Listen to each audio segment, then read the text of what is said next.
Déco dans le présent pour mieux construire l'avenir. La chronique d'Interentreprise avec France 7 Florimont. Bonjour, j'espère que vous allez bien.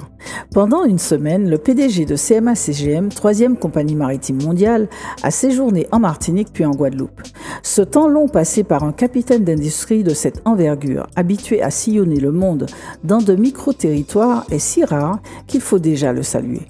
Pendant cette semaine antillaise, Rodolphe Saadé a rencontré tous ceux qui comptent comme élus, responsables économiques des ports et de la grande distribution dans les deux territoires.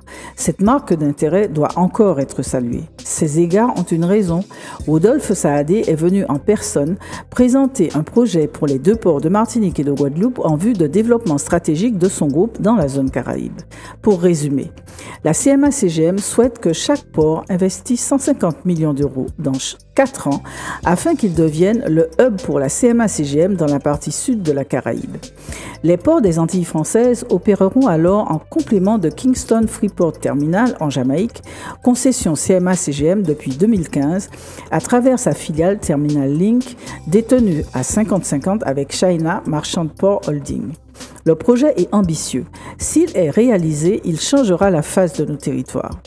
Avec ce plan stratégique, Rodolphe Saadé souhaite faire encore plus rentrer les ports de la Caraïbe française dans le grand bain du commerce mondial.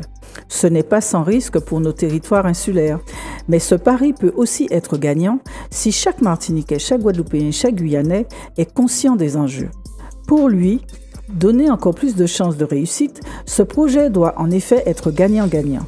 Les Martiniquais, les Guadeloupéens, les représentants de l'État, M. Saadé et ses lieutenants qui négocieront devront toujours garder à l'esprit la préservation des intérêts des territoires martiniquais, guadeloupéens et guyanais.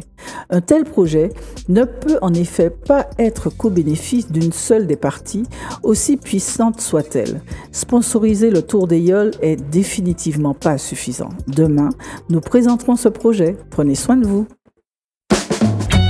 Déco dans le présent pour mieux construire l'avenir. La chronique d'Interentreprise avec France 7 Florimont.